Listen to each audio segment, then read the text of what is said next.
Okay, here we are.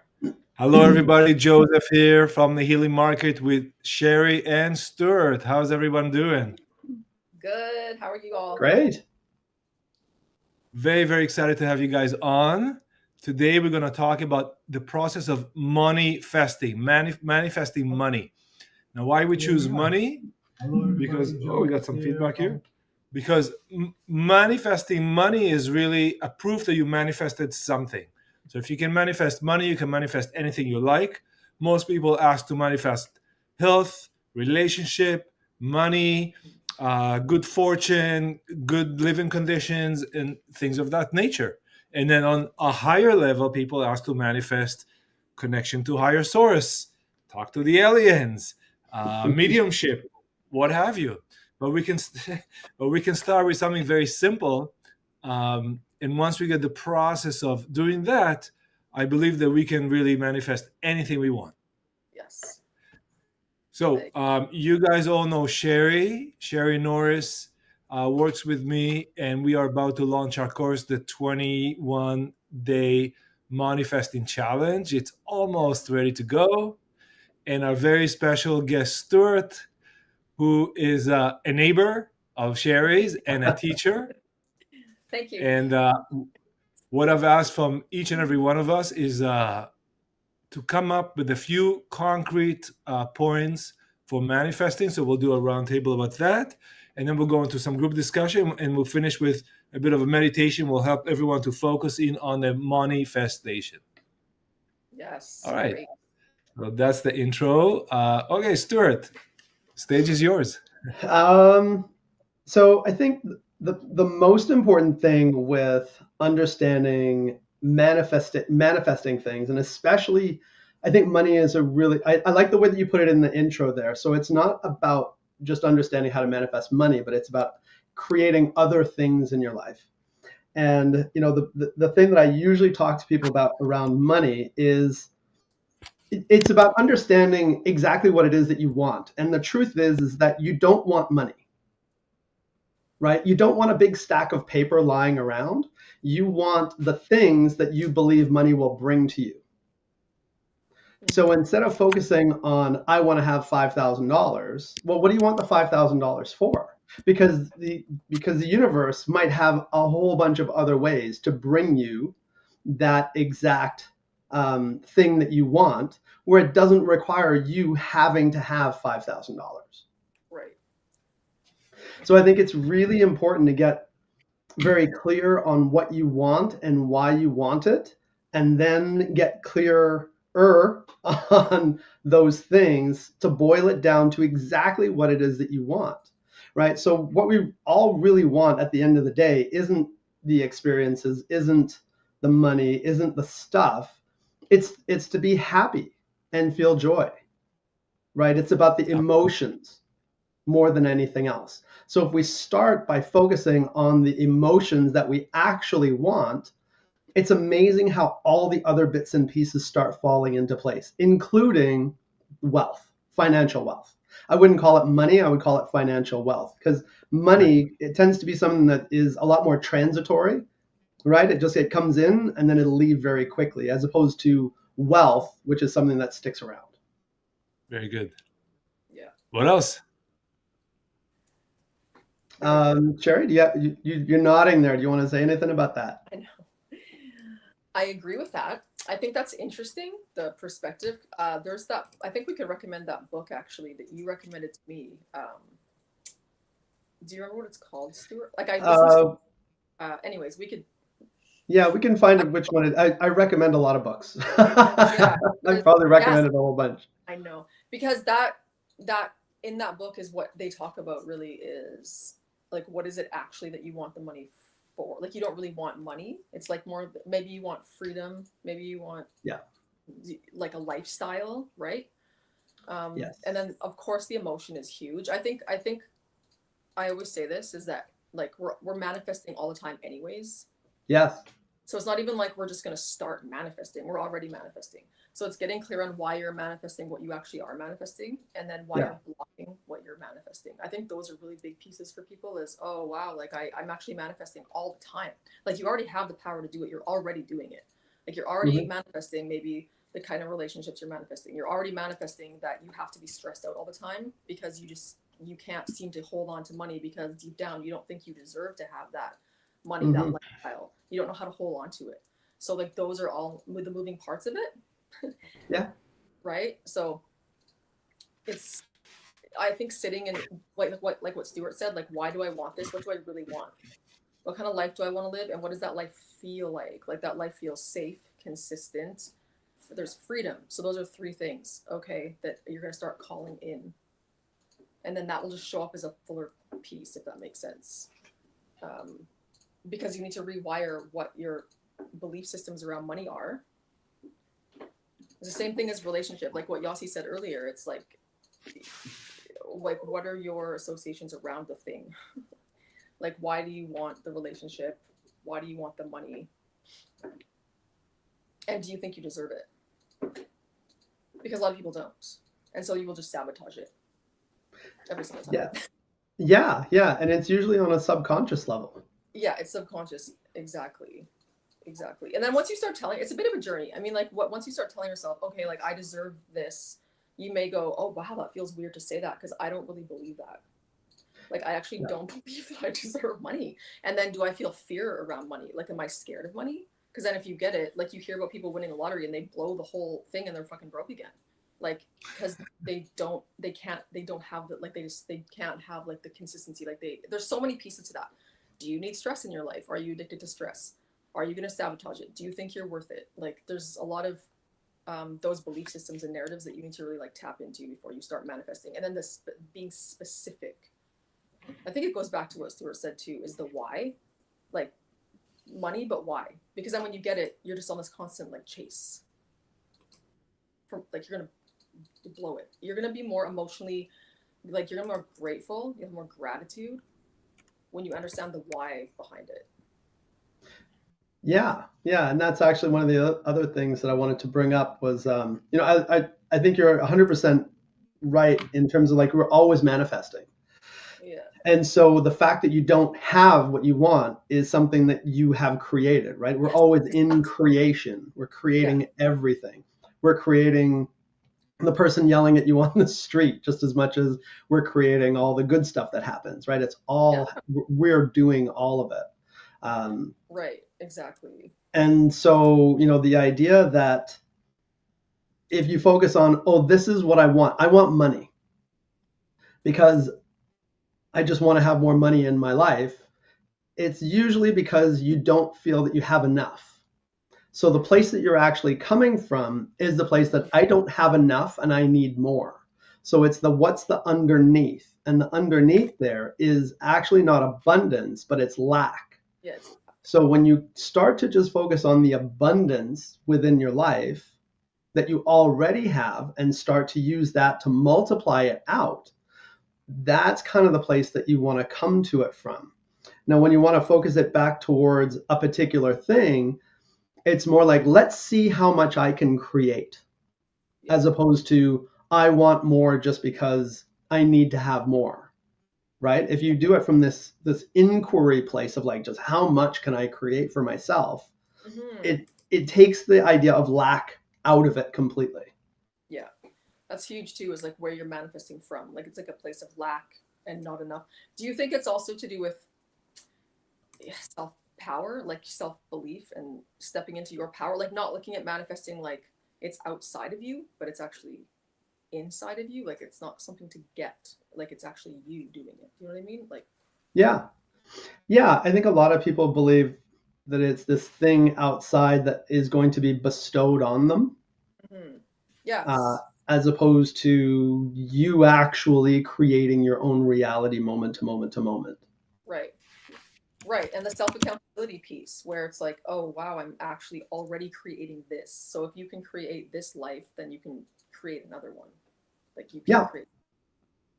Exactly. I like the way that Abraham Hicks puts it, where it's a train. And the train has momentum and the train is going in a particular direction. What you need to do is stop the train and have it change direction. Because the train is moving, you're in creation, you're just in creation in a way that isn't making you as happy as what you possibly can be. Right. So let's change the track on the train and go in a different direction. But Yeah. understanding that there's momentum that's there that needs to be slowed down, right? So even if you change your mindset today, it doesn't mean that everything is going to change today. It's going to take a little bit of time before you Yes. really see it start to move. Right. I think that's huge. I was gonna say, like, people think that it's like instant, or it's gonna happen how they think it's gonna happen. I think that's another thing where people are manifesting, but then in a week they're like, oh, it's not here. What? But it could take 3 months. Like, it depends on what, like what you're saying. It's more of like a journey, and the surrender piece of it as well. Like, you're manifesting it, but you have to surrender to how it's gonna show up. That's my Yeah. experience in stories, is usually to surrender what it looks like. Like, it's not gonna maybe show up how you thought. Yeah, yeah. Most people tend to have blinders on, like this is the thing that I want, and this is the only way that I can see it coming to me. So Yes. let's focus on getting it that way. Right. So I had a client who we were doing a bunch of different coaching work, and he wanted to open a gym. We had a side conversation. He wanted to open a gym, and he said, I need to have $75,000, and it's going to take me 4 years to save up that $75,000 the way that I'm going right now, and I'm good with that and everything else. I said, hang on. No. So you got to take off the idea that it's going to take you 4 years to get $75,000 and just be open to the idea, like, I just need $75,000 to open my gym. 3 months later, he happened to be having a conversation with a friend and he said, yeah, you know what, I want to open this gym. And his friend said, you know what, I've been trying to open a franchise for 5 years and nobody is giving me a franchise. And I've got like $100,000 sitting here for a franchise. I would love to be able to invest that with you. Yeah. Because you take off the blinders that it needs to be from a certain way, right? Yeah. I think that's where people sort of, like, they can miss the boat because it could show up in a different way. Like, that's such a perfect example. And they're like, it's because they really get stuck on but this is what it's going to look like. Like, yeah, it has to look this way because it's the only one that I understand. Right. Exactly. It's so interesting. So I'm going to intervene here. You guys give me some advice on what do I need to focus to allow money in my life? Abundance in some other area of your life other than money. I think so. For example? For example, understanding the amount of abundance that you have just in general. The fact that you have a bed to sleep in, the fact that, you have the knowledge of the world literally at your fingertips, right? This is true abundance that we don't even pay any attention to. Just understanding and being grateful for everything that you have now, and understanding just how amazing and great that is, starts to take the train from the one track and put it onto the other track. Mm-hmm. When you're on the other track, then all of that stuff just starts to naturally show up. And I'm not a big fan of saying, like, it just naturally shows up, but it's amazing how it just naturally starts to show up, like, finding a $50 bill on the street. 1 month last year, I found almost $100 over a couple days, literally lying on the street. Yeah, right. That's interesting. It's I think it's allowing it to come with ease. So it's gratitude is huge. If you're not already grateful for what you have, why are you going to get more? So I think what Stuart said, it's almost like looking at yourself in the mirror in your eyes every day to really understand, like, that you are an abundant being.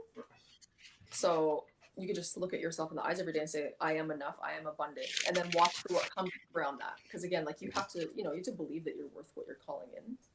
But yeah, and I think that we place a lot of seriousness on it. Yes. And if we can stop making it so serious, it's a game. Yeah. Treat it like it's a game. I'm going to get a free coffee today. and start with something like that. Because the more that you can take the significance off of it, the more likely it is to show up. Because it goes back to what we were saying before in terms of like that mindset piece of like, oh, it's got to happen, and I need it to happen, and I need it to happen. It's because underneath is still that idea that it's not happening, it's not happening, it's not happening. Yes.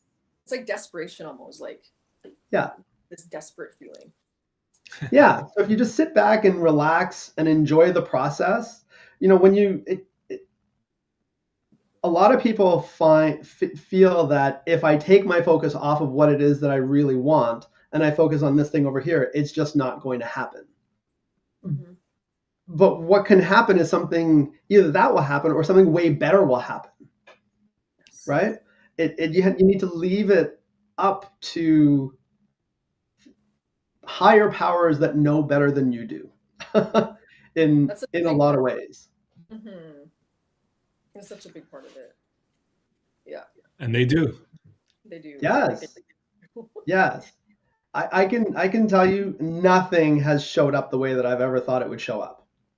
Yeah, I can attest to that. Like, and I knew, I thankfully I had that understanding. Like, I would just say things like, okay, let it be easy. Like, today, everything is going to happen like perfectly. It's just going to happen exactly as I need it to, and it's going to be easy. And the more I said that, literally it was almost like uncanny how that started to just happen. Like, it was crazy how it just show up, because I just expected it to show up. Also, like, that's a big, right? Like, I'm like, no, it's going to. I expect it to. The more that my self-worth like rose, and the more I just expected it to come, because I need it and I deserve it, and it's going to come, and that's it. That was just it. But then letting go also, like, of how it's going to show up, so you don't maybe miss it. Yeah. And then it just has to. Like, as people that you see that are the most powerful manifestors, I feel like that's how they are. I've just seen that happen for them. Like, they just literally expect it to. I would say have a broad expectation of abundance. Right. Yeah. Probably the best way to put it. A broad expectation of abundance. Yeah. That's abundance just shows up because I'm me and I'm awesome, and this is end of story. And whatever it is that I want is just going to show up. Yes. And you start to see little things start to happen. And again, it's taking the idea that I know exactly what it is that I want and how I want it. It takes the fun out of it, really. It kind of does. It does, right? It kind of does take the fun out of it. I think the play component you mentioned was really powerful and insightful. I think that's, I don't want to say crucial, but the joy, like, it's almost like the play frequency, like the child energy, because that is essentially child energy. It's like creating, like, and it's fun and joyful. It is not desperate and, oh my gosh, or like, do I deserve it? Kids don't even think that. No. They just, they'll just create, because they don't have those, oh, maybe I don't deserve it, maybe this and that. They don't have that. So that's also interesting. It's like a child energy. Sherri, from your practice, you help people with coaching and hypnosis and NLP suggestions. How would you suggest to someone to go from the state of lack to the state of I'm worthy, abundance, I have it, it's all there for me? That is a journey, and from what I see when I work with people, it does, of course, depend like where they're at already. So some people have done a little bit of work, some people are really aware, whereas other people are completely unaware. And one of the biggest things I think I see is like just the refusal to accept their personal power, like that they can actually do it, because people actually don't believe that they can do a lot. When you really talk to people, they don't have faith in themselves. So they just would rather keep living the mediocre life and keep being a victim and blaming. And they're like, well, because they can't. It's like what we touched on before, like the taking accountability for your life. Like, you are creating your life. So it depends on where they are. But I would say the best thing to do is to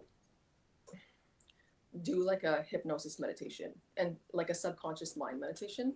Because that's what's going to come up that's when we go back in time to when you were small. That's when your child speaks to you. That's when your teenager speaks to you, and you can and they will literally tell you, like, every time clients are blown away because that they get told in that moment when they're just in that meditation, they're like, this is what you need to heal, because you need to heal those things, because you're operating from the pain frame otherwise. So you're not going to be able to shift your frequency unless you start doing that sort of work, right? You're becoming more conscious. You can heal those like deeper layers. That'd be where that's where I always tell people to start. That's where I always start people, so that we can actually see, like, okay, this is where you're operating from now. Like, this is what you're operating from. Like, this is your, it's like you're casting out a fishing rod every day, and what are you pulling in every day with that frequency? Like, okay, you want to like maybe throw back some and pull in something else. Like, that's what you need to do. That's what I would say to start with, because there is a lot of layers to it, right? But I would start there. In our program, part of the things we have is a daily focus planner. Yes. And in the program, there's a daily planner, and it starts, and it's kind of hard to see, but it starts and ends with gratitude and ask. Gratitude and ask. Sherri, maybe you can expand a bit about what does it mean to start and end your day with gratitude and ask. Yes, this is something I do. I think I've seen how powerful it is. So gratitude practices, I think you do that too, but it's before you go to sleep. You'll hear a lot of people saying this, like Dr. Joe Dispenza, like whoever. It's just the people that do that, like Robin Sharma, like people that are really big into mindset and manifestation, is right before you're going into those deep levels of sleep. It's just setting. So this is what people do, even like Olympic athletes, when they're training and they're visualizing that they want to win, right? Is right before you go to sleep. It doesn't even take a lot of time, because when you go to sleep, obviously your mind is maybe cycling through a lot of shit and garbage, and you're like, oh, I can't believe that happened today. This is such bullshit. Oh wow, tomorrow I have to do this and that. Okay, well then you go to sleep and your cortisol's raised, and your body's not like, you have to, how you go to sleep and then how you wake up. So you want to like lock into gratitude. Gratitude releases like serotonin in your brain. It releases all the happy chemicals in your brain. So at least sit before bed, whether you're journaling, you have a cup of tea, or you're just even lying in bed. It doesn't matter. Like it's like minimal effort. Just start training your brain to be grateful, because it's an addiction. Like that stress is like an addiction, right? It's just like being complaining before bed. It's like the last thing you want to do. So just be grateful. I know that sounds like cliche, just be grateful, but it's actually so powerful. So yeah, before bed, I would say do 3 to 5 things that you're grateful for today, and just sit with those. And then I review my day and I go, oh my God, I had such an amazing day. I had this list here. Here's my book. This is my actual book, and all the lists I have to do. It's already full for today. All that, like, hey, I did pretty good today. Okay, the gym, I didn't hit the gym at 5, but I'll just go after. Other than that, like I hit all my spots. Stuart, what kind of practices do you use to get into a higher state, whether it's gratitude or channeling state or receiving, communicating state? For me, it's quiet. It's just a basic meditation. It's really actually nothing very fancy. It's settling myself. When it comes to the voices in my head, the voices in my head are sort of always the voices in my head when it comes for channeling. It's always there. The last handful of months, and it's this sort of ongoing conversation. Right. Yeah. With that, I really do like the gratitude practice at night. It is a great practice. We actually use it with our 10-year-old son, and we've been doing that for the last 5-6 years. Every night before he goes to bed, he says, dear angels, thank you for the wonderful day I had, and thank you for these things specific for that day. And because it's everything that Sherri said, and when we're falling asleep and we're complaining or we're thinking about all those stressful things, is what the brain is working on all night. Mm-hmm. So you're staying in that space the whole time. So if you really can get good with just being grateful, and it's not just saying the words, but it's getting to the point where you're feeling it in your body, like, I genuinely am grateful for these things in my day, makes a huge difference. I know a lot of people do it and they just kind of pay it lip service. Like, yeah, I'm grateful and I feel grateful, but it's like, no, there's a difference between feeling a little grateful, feeling a little happy for something, and when you feel it in your chest, like Yeah. it is It's a like, oh, completely different thing. That is the game changer when it comes to manifesting. Actually, it is a big game changer with that, because when you feel that abundance, when you feel that havingness in your chest, in your whole being, it changes everything. And it takes the patience to sit and be relentless with yourself. Like, I'm not getting up until I feel this way. And then the first day it might take, half an hour, 40 minutes, whatever it is. But then the next day it takes less, and then it takes less, and it takes less, and it takes less. And you brought up Joe Dispenza. That's actually something that Dr. Joe talks about in terms of manifesting things as well as healing the body. It's what he did to help heal his body from massive spinal injury. yeah. Wow. Yeah. How would you guys apply these practices to particular manifesting money? Yeah, that's actually a really good question. I think, like for me, what I started, because I've been doing what Stuart said, it's sort of like playing with it, like in a more light frequency. So I actually think it's rewiring. Like you're gonna do this for relationships too, but it's like rewiring your feelings around money. And like money makes me feel safe. Money's always there when I need it. Money's my best friend. Like I can count on money, right? Like, and you feel kind of silly doing that in the beginning, but then it really is like tapping into the child energy and being able to actually do that. Just play with it and have fun with it from the joy frequency. So it's the same. I would before you go to sleep, just start seeing yourself in your mind, like what you want, like what you desire. Just feel like, sure, you can see money, you can think about the way money feels and smells and like get in tune with like, wow, when I touch money, like how do I actually feel when I'm holding it? Like, or my debit card, am I like scared all the time? Because then you have like the fear frequency of money. You have to start believing that money will always be there for you, like always. So you can, before you go to bed, just sort of have fun with it too. Again, like we were saying, don't take it so seriously, but have fun with it and imagine yourself what that would feel like if you were free and money was just always there for you. And go to sleep with that thought. Like fall asleep imagining that. Like be a child, like wild, like it could look like whatever you want it to look like. But just go there with it and just have fun and just run with it, the emotion. And like Stuart was saying, like just feel it, like feel that actual, like that, what that relationship with money would feel like. Like if you, I don't want to say if you won the lottery, but it's just that feeling of freedom and safety that you would feel, right?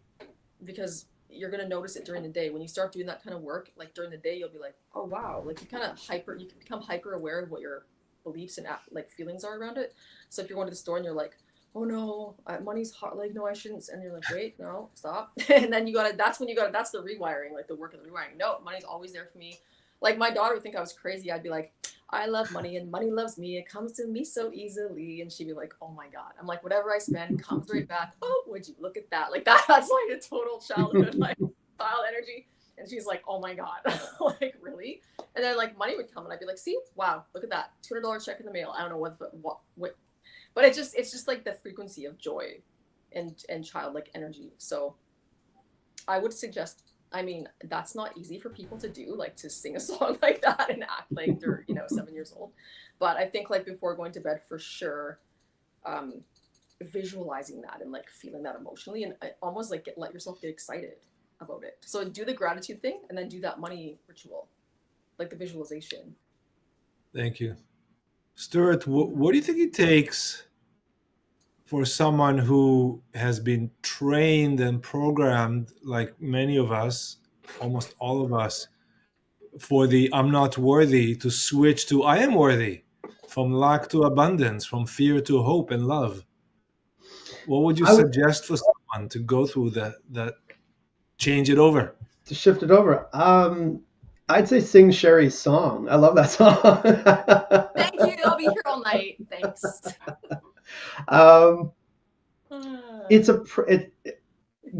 Give yourself the space to go through a process. It takes time, and you're starting with small things. So, understanding where you're at and being okay with where you're at being okay with where you're at doesn't mean that you are going to stay where you're at, but you have to be okay with where you're at first and love yourself exactly where you're at to then be able to build on it. If you don't do that first, and it's like, yeah, but I want to get here, but I want to get here, but I want to get here, you're not building on a solid foundation. You're trying to build something not on a solid foundation. And again, it's this thing of actually focusing more on the lack, right? I'm so unhappy with where I am. I need to be somewhere else. So you're focusing on the fact that you're unhappy where you are. So it's getting happy with where you are, and starting again, just starting to feel that abundance on like a deep knowingness of, but I have everything that I want, and I know that I have everything that I want. You know, what's been popping to mind the last few minutes is, you know, when you look at athletes. So when you look at NBA athletes and NFL athletes, it's something like the statistics, something like 3 to 5 years after they stop playing.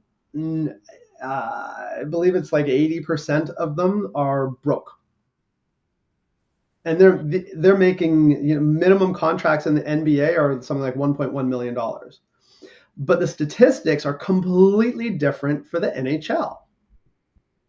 And why are they different for the NHL? Well, you look where the people where the athletes come from, right? So NFL and NBA, they're coming from tend to come from lower income areas, whereas NHL, they're all upper middle income.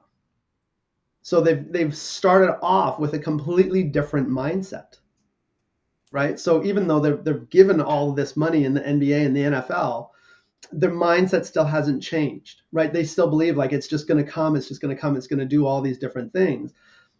But they haven't really anchored that mindset, right? They've built it on a false foundation. So it's about really building that foundation and being good with exactly where you are and building it slowly more than anything else. Wow. I guess it's more expensive to play hockey than to kick a It ball. is. It is a lot more expensive to play hockey, so you tend to get those upper middle income kids. Yeah, it's Right. really fascinating stats on that stuff. Wow. I never knew that. Yeah. No.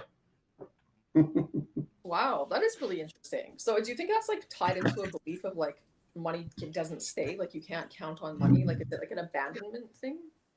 Yeah, most likely. I mean, you grow up. So there's a great book called Secrets of the Millionaire Mind, and he looks at it through this idea that you have a thermostat, a money thermostat. And so you believe that there is a subconscious belief that there's like a ceiling on money or a lifestyle or whatever it is. So it doesn't matter how much more you make, you still don't feel like you have enough. Right. Because exactly. you're just, because that's what you grew up with, you're just perpetuating the same ideas. Right. Right. Exactly. And that also ties back into the childhood imprints, shadow work, that kind of stuff, right? Like the idea, like money doesn't come easily. I can't have what I want. You know, one of those bad people have money. Money's bad. But yeah, exactly. All those kind of things. So if that's the context that you're creating your life from, you need to work on that first. So when I was doing coaching work with people, that was a big piece that we would do, was we'd unwind things back to understanding their childhood imprints. So looking at how they view the world now, and unraveling that back down to these base childhood imprints. When you have the imprints, then you can see them at play in your life, whether you're 20, 30, 40, 50, 60, 70, it's still the same imprints that you put in place when you were, 9, 10 years old. So when you do that, there's some really great ways that you can start to unwind those. The neural patterns, the neural clusters that get built around those things, you can actually start to unwind them and build new ones. Right. Yes, and one of the things that Sherri and I are going to do in a program, and Stuart, maybe you'll be there, is to really start getting people to see the truth about themselves and around money, and just like you mentioned, to gamify it. One thing I really like is there's all these new apps. It's called fintech, financial technology. So in Canada, there's a Wealth Simple, and there's the orange one, ING, and all these, and they all have very simplified apps. So it Mhm. looks like a game, and then you can put a few dollars in that thing, and you can buy stock or buy crypto, or just keep it as a dollar, or buy another currency from another country, and and it's just like a game. And then you can show it to your friends and say, hey, I made like $50 on this app, and then you can cash it out or trade it or buy something else for it. So I think that's a really good way to remove the fear of money and really just detach from it. The moment you detach from it, it's like it's just a game. I'm just playing a game here, and I just paid Yeah. $1,000, but whatever, it's just a game. Yeah, exactly. Yeah, yeah, and I think that that's exactly like what it ties back into what Sherri was saying earlier about we're creating all the time, and we're actually putting roadblocks in our way.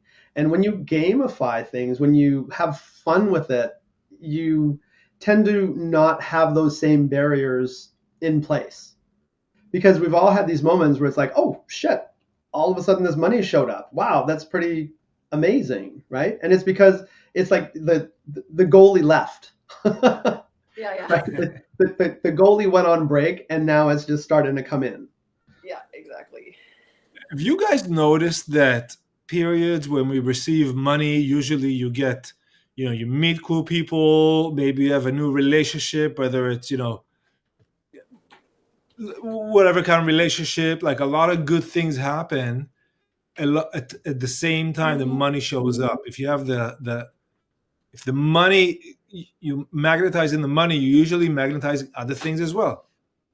Yeah, yeah, that's what I was saying around abundance, right? It's really about feeling abundant in your whole life that has the money start to come in as well. You have to feel abundant in other areas, and then that one just sort of shows up. We have a kid in the picture. Um, Here's I got a couple of notes here I want to share with you guys, and I'll let you riff on those. This is a really good one I heard today on a video on a YouTube channel. The guy said, "Move from obligation to creation." Move from obligation to creation. Instead of seeing yourself, and the way I interpret it is, instead of seeing yourself shackled, to the mortgage, to the payments, da da da da da. No, no, no, no, no. Go into the world where you are the master of your own domain. You create. You are in charge here. And then, okay, I need to do this. I'll do it. I need to do that. I'll do it. And here I am. Check my list, and I'm good. And I've done the exact same task I had to do with ease and grace. It's just flowing. Obligation to creation. How about this one? Yeah, go ahead. I was going to say, obligation to creation. Yeah, it's when you're in the space of feeling obligated to do things, like that's the context that you're creating for life. And so, the shackles very much is about feeling shackled down. And like my lot in life is the idea that shows up where there's no joy. It's just about I just have to do these things, and this is it, as opposed to just being in that creation, because creation is about newness. It's about birth. It's about joy and openness, as opposed to obligation, which is about repression and being closed down and heavy. Very good. Oh yeah, And here's who another wants to one. actually do anything if it feels like shit like that? Well, we've been Yeah. programmed for many years, through the system and parents and society. So it does take. Uh, you need to smash the mirror. From Tommy, the opera rock show. He has Yeah. to go and smash the mirror, and then the world opens for him. He is blind before that, and when he smashes the mirror, he can see again. Mm-hmm. That's the metaphor there. Yeah. Mm. Yeah. Okay, here's another one. I heard that from another channel, and the lady said, and I don't necessarily agree with it, but the idea was great. She said, "There's in your soul contract before you show up here. There's a budget. There's a sum of money assigned to you for your life, and most people don't spend it all." Now, I don't know if it's true that a sum of money is assigned to you or not, but I really like the idea that don't worry about it. Like, if you need to spend that money, spend it. If you need to invest it, that's what I took from it. If you need to invest in it, invest in it. Don't be so emotionally attached to your last dollar. There's always another one coming, and more and more. It's just endless. So get on the train of endless gold coins coming towards you. There's always more set in your book. Mm. Yeah, that's an interesting concept. I mean, I don't know if that But let's take Elon. Elon has been assigned a lot of money, and now what is he doing with it? He spends it over there, he spends it over there. He flies these rockets, they blow up. So that's a good example. Yeah, we don't get it political here, but that's a good example of, okay, I got all this money.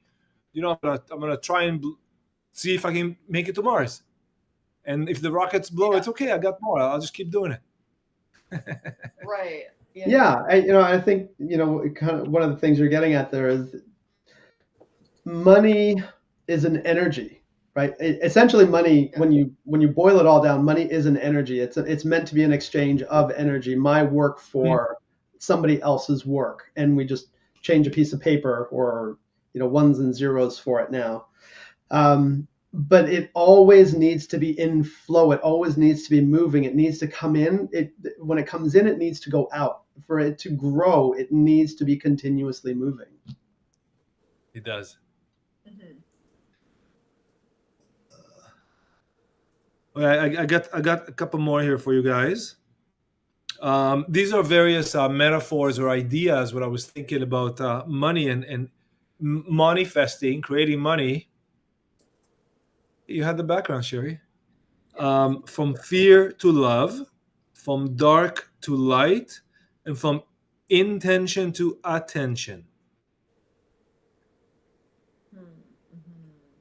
So the idea is that the when I contract, there's nothing happening. But when I expand, so when I expand myself into the universe, when I allow myself to expand to who I am, which is one with the universe, then I can get on that money creation vibration. When I started in real estate, I've been doing this for a long time now. And this is way before I knew about these things, I would always imagine myself, and this just intuitively came to me as a stream. There's a stream of people doing great business there all the time. Like, I look around, it's like there's always something happening. I just need to be in that stream.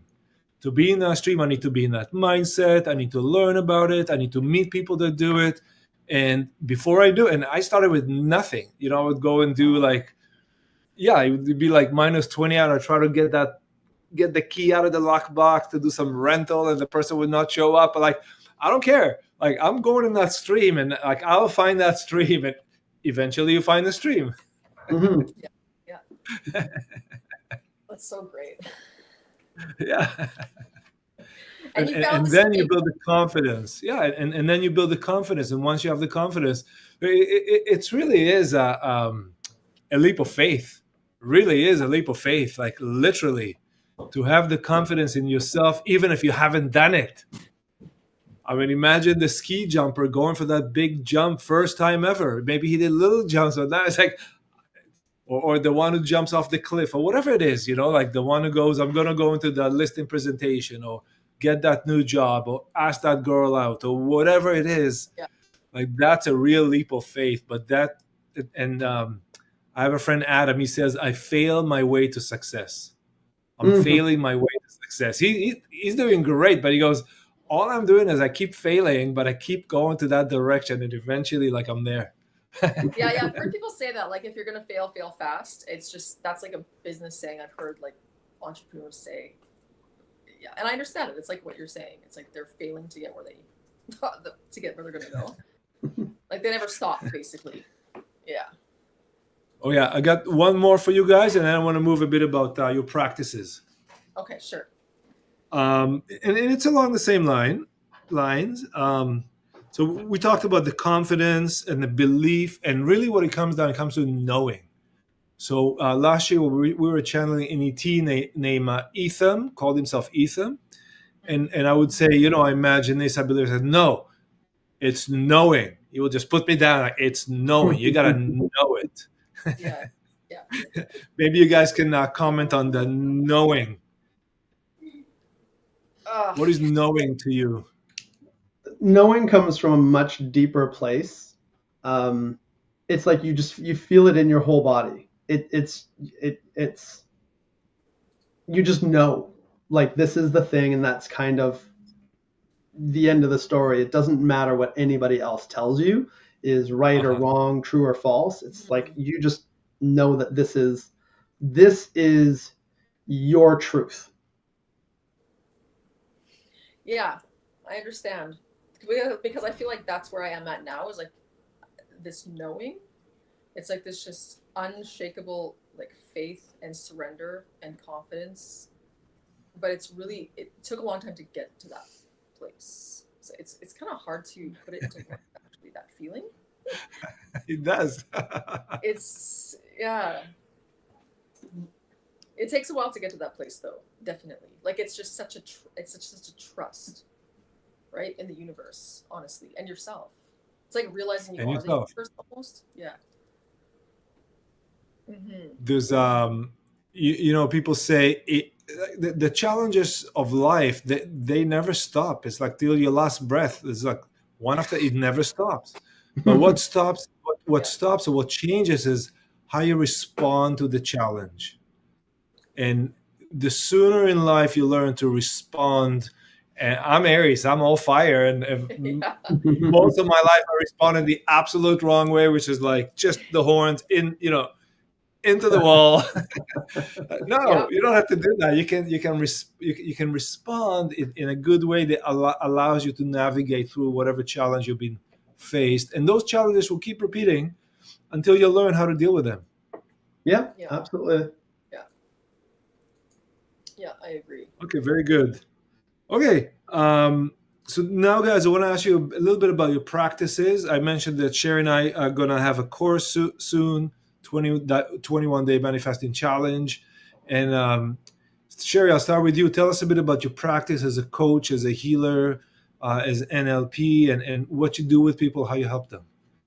My session started out as coaching, basically like hypnotherapy based.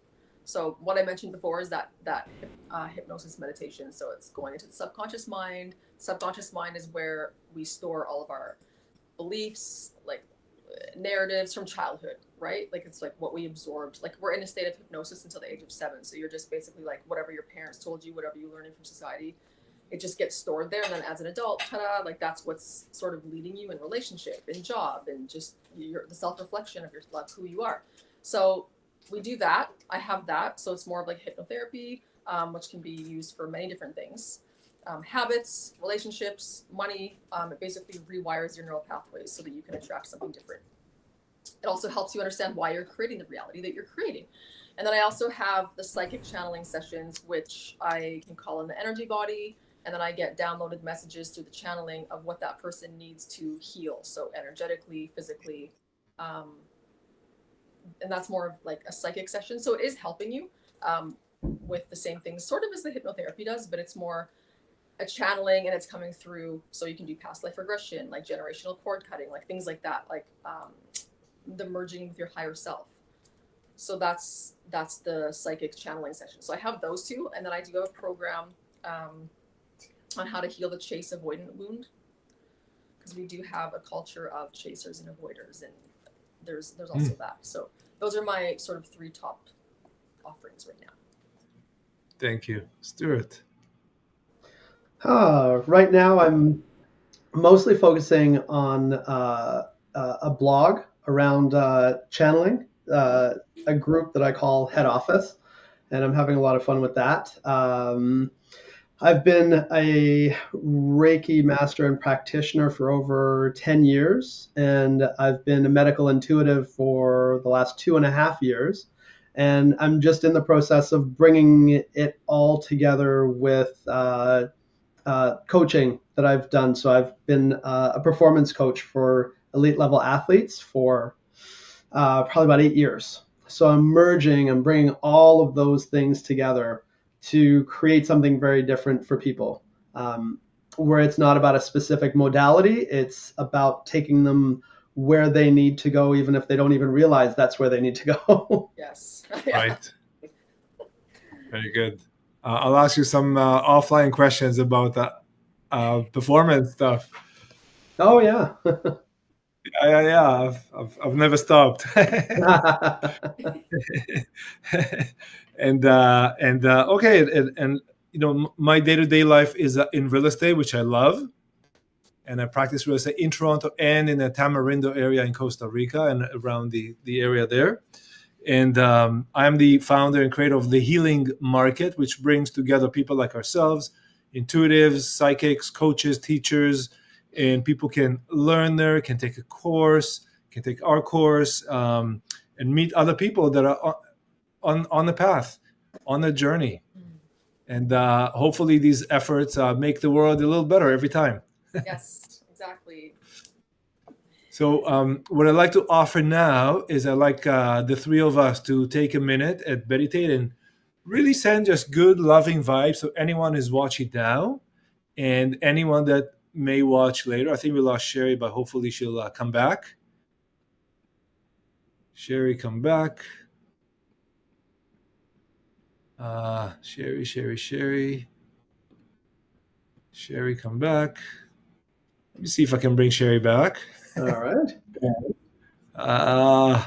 If not, it's just Stuart and I. Sherri. Send the link again. Sherri. Okay, I'll see. I'll just send her the link back. But if not, we'll just do it. Sure. And we'll just give it a minute. Stuart, I really want to thank you for your time. The links are in the chat. And when I repost this video with captions, I'll also add them there. And you'll have a copy, of course. Excellent. So that was wonderful. Hope see you again soon. Yeah, thanks for having me. I love this. This was great. My pleasure. Making the world better, one video at a time. Okay, I think Sherri's gone, but if you're ready, we'll give everyone a good minute. Sure. Sounds good. And we'll close with that. All right. Great.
Thank you, everybody.